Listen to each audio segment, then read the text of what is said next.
Estamos de volta com Conjuntura, aqui pela TV Mar, canal 25 da NET. A partir de agora, nós vamos conversar com o Nestor Paulo, que é o presidente do Sindicato dos Urbanitários de Alagoas. Nestor, bem-vindo aqui à nossa Conjuntura.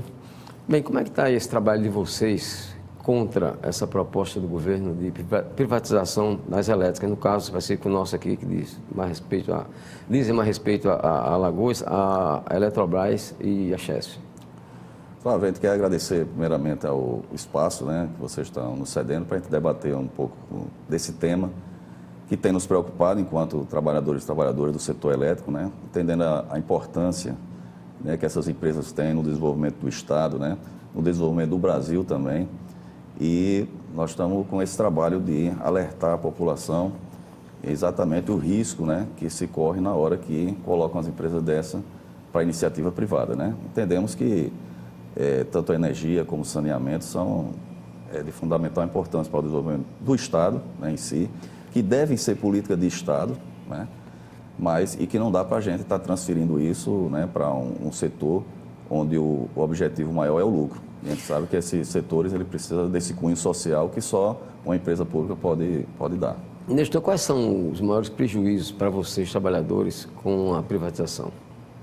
Olha, o prejuízo para os trabalhadores e trabalhadoras, a gente sabe a questão, a iniciativa privada mostra que quando ela chega em qualquer local, que toma conta do poder público, da exploração de serviços públicos, resulta em demissões, precarização dos serviços, e mais ainda, para a população vem a questão do aumento de tarifa, que é uma coisa inevitável, na hora que se busca o lucro, eles vão maximizar ao máximo, a questão das tarifas, e é esse alerta que a gente também quer passar para a população e pedir para que se una nessa luta nossa de manter essa empresa, tanto o Chesf como principalmente a CEAL, temos ela como um patrimônio do povo alagoano, construído com recursos do povo alagoano. Bem, defensores da privatização fazem um comparativo quando se aborda essas privatizações agora propostas pelo governo federal, dando como exemplo, anos atrás, a privatização do setor de telecomunicações aqui no Brasil. E defendem, usam como argumento para defender essa tese, o avanço que houve, principalmente do ponto de vista tecnológico e, inclusive, do ponto de vista também de menor custo para a população. E aí, qual é o contraponto de vocês em relação a esse argumento? Esse exemplo tem sendo muito usado, mas nós vemos uma coisa totalmente contrária. A universalização do serviço de telefonia se deve muito em função do avanço tecnológico que se teve, saindo do sistema analógico, vindo para o sistema digital, as bandas largas, E isso não necessariamente ocorreu pelo fato dela o governo ter vendido isso para a iniciativa privada. A própria tecnologia ela permitiu esse. E aí um exemplo também que a gente traz para o setor de energia seria o Luz para Todos.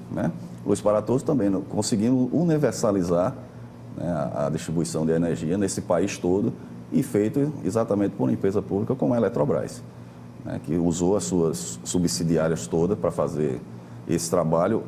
Alagoas foi o primeiro estado a bater as metas de universalização do Luz para Todos, e nós estamos exatamente preocupados com isso, porque na hora que você coloca energia para alguns pontos, onde a gente sabe que esses pontos têm, o que eu falei anteriormente, tem aquele cunho social de você receber energia, e tem exemplos maravilhosos de quando a energia chegou em alguns pontos que o pessoal nem imaginava que isso poderia acontecer, mas com a privatização a gente sabe que essa coisa primeiramente para e depois a manutenção disso fica mais complicada ainda.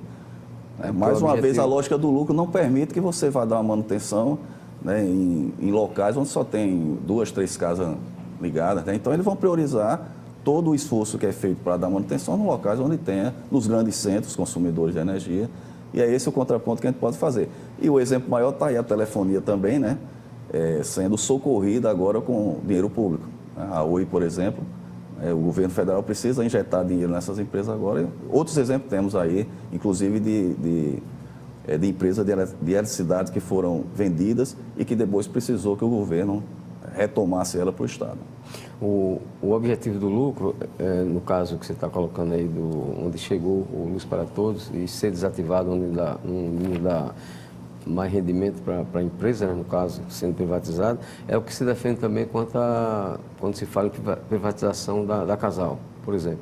Né, Maceió, por exemplo, é superavitário para a Casal, mas quando vai para alguns municípios do interior, o prejuízo é grande. Perfeito, é. Então, aí fruto de que a gente chama de um subsídio cruzado, né, se permite que em alguns locais onde, se fosse levar, no exemplo da água, né, da Casal, leva a água onde a água é produzida para onde ela deve ser distribuída, por exemplo, o Alto Sertão, a gente sabe que esse é um sistema deficitário, né?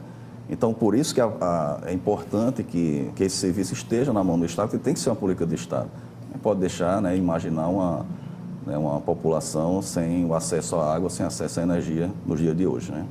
Como é que anda essa pretensão do governo, em termos práticos, de privatizar esse setor elétrico? Nós estamos vivendo um momento, né, difícil, um cenário complicado, né? Infelizmente, estamos com um governo aí que tem essa vontade de entregar o país como um todo, e a gente está falando do setor de energia, setor de saneamento, estamos falando da Amazônia, inclusive, né? Casa da Moeda, que está colocado, né, também à venda, ou seja, é uma entrega total, né? Para você ter uma ideia, Flávio, a questão da Eletrobras em si. Foi feito um levantamento e os ativos da Eletrobras hoje valem em torno de 400 bilhões, né? E o governo sinaliza aí para vender a Eletrobras por 20 bilhões. 10%. Então a gente vê exatamente... 5%. A gente vê exatamente qual é a intenção, né? Uma intenção nefasta, né, para a sociedade alagoana como um todo. E, mais uma vez, são setores estratégicos, né? São setores fundamentais para o desenvolvimento do país. E aí, trazendo aqui para o nosso estado principalmente, o estado pobre, a gente sabe que precisa ter algumas tarifas, né, subsidiadas ainda. E aí não tem jeito da iniciativa privada manter, né, o que se tem hoje, né? Claro que a gente sabe que algumas deficiências precisa ter mais investimentos, né?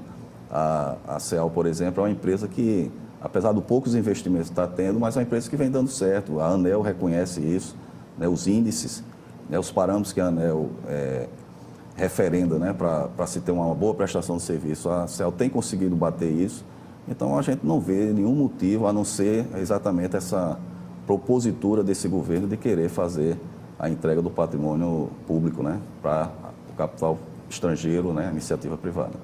Nestor, um caso bastante específico é a situação de alguns que trabalham, a maioria trabalhou na antiga CEAL, hoje é Eletrobras Alagoas. Você está acompanhando, o sindicato está acompanhando esse trabalho no sentido de o pessoal receber alguns direitos que foram negados, né, no passado? Como é que está essa questão? A gente tem um passivo trabalhista aí que já dura 30 anos, né? Dentro do processo, né, do Código Processual Brasileiro, né? A gente vem ganhando em todas as instâncias, mas a empresa insiste ainda com recursos protelatórios, inclusive. Então, isso tem 30 anos, que é o Plano Brescia, né? Então, esse é um passivo que hoje, cálculo da própria empresa atualizados, gira em torno aí de 1 bilhão e 800 milhões de reais. Nós, enquanto trabalhadores, já colocamos para a empresa que estamos dispostos a fazer uma negociação, sim, mas a empresa continua resistindo a isso e, às vezes, quando chega para nós com alguma proposta, né, alguma tentativa de acordo, é com valores muito irrisórios, né?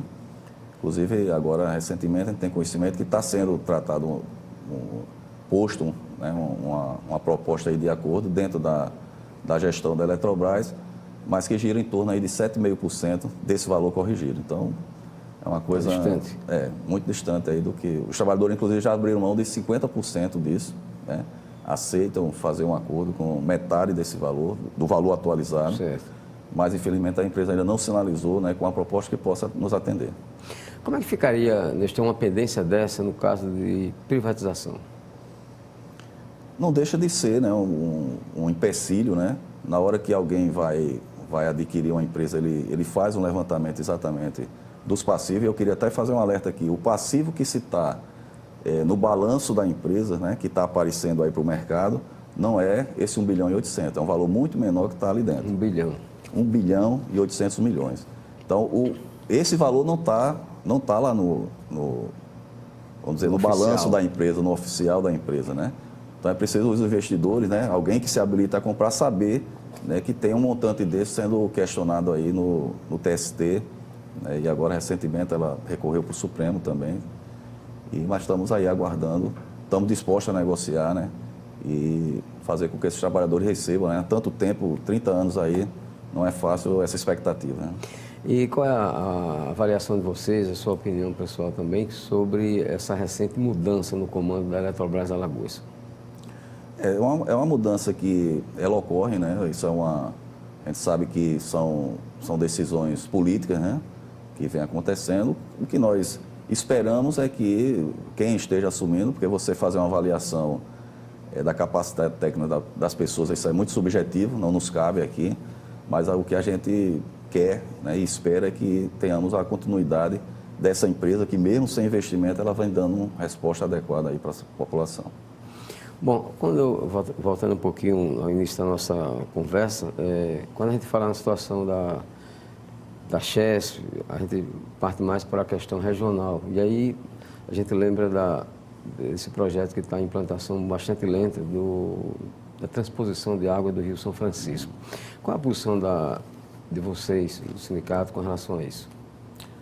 O Rio São Francisco ele precisa ser, e eu acho que isso é um outro ponto que remete à questão da privatização, que é exatamente a Chesf, ela tem esse papel também, né, de cuidar das águas, cuidar do rio. E aí, quando a gente fala em privatização do setor elétrico, parece que só se resume, né, à produção de eletricidade. A gente precisa ter cuidado com isso, porque envolve exatamente o manejo dos rios, o manejo das águas também. Então, quando você vende uma empresa dessa de geração e do porte que é a Chesf, né, uma empresa que foi e continua sendo fundamental para o desenvolvimento aqui do Nordeste, há exemplo também das empresas do Norte, né, onde temos várias geradoras lá também. É importante ter essa visão também. Você não está vendendo somente energia, você está vendendo também o manuseio dos rios, né, a preservação do rio, das águas, né? E que, segundo algumas pessoas, vale mais do que petróleo, né? Daqui a algum tempo. Verdade. Essa coisa está... Então, a gente precisa ter cuidado com isso, para quem a gente está entregando. Os países mais desenvolvidos estão fazendo um movimento contrário, eles estão reestatizando as suas empresas, né? Tanto de energia como de saneamento. Os Estados Unidos, por exemplo, tem uma hidroelétrica lá, geração, que quem toma conta é o Exército, né? Você vê a importância que eles dão a isso. E estamos fazendo, esse governo está querendo fazer o movimento contrário que os grandes países estão fazendo. É entregar exatamente esse setor estratégico. Energia, saneamento, petróleo, né? E recentemente agora fomos surpreendidos, né, com aquela tentativa de se vender uma parte grande da floresta, né? Bom, para quem está preocupado já com essa questão da privatização da Chesf, no que diz respeito especificamente ao São Francisco, ao Rio São Francisco, ao manejo do rio como um todo, é um fato mais recente, complicador nessa linha aí, é a proposta do governo, a intenção do governo de querer entregar a transposição à iniciativa privada. A consolidação realmente desse processo. Quando você olha assim, a envergadura, né, dessa obra, que é a transposição, né, atendendo aquelas comunidades ribeirinhas, né, transformando a vida das pessoas, você vê, e aí a gente sempre coloca o seguinte, quando o mundo está em crise, né, o capital ele vem fazer a exploração exatamente dos recursos naturais, né? E aí, mais uma vez, enquanto outros países estão se preservando disso para não deixar que a China seja o país que tem o monopólio da energia elétrica, nós estamos ávidos, né? Esse governo está ávido a entregar tudo isso. Então é preciso realmente que a população entenda esse debate, entenda essa luta. Não é à toa que algumas vezes a gente faz algumas manifestações, mas não é a questão corporativa só da preocupação com os empregos, não é só isso. A gente está falando de serviços, né, estratégicos, que deve ser política de Estado e não ser mercadoria, né? Água e energia não pode ser mercadoria. Valeu. Muito obrigado a Nestor Paulo, presidente do Sindicato dos Urbanitários de Alagoas, pela sua presença aqui nesta edição de Conjuntura pela TV Mar, canal 25 da NET.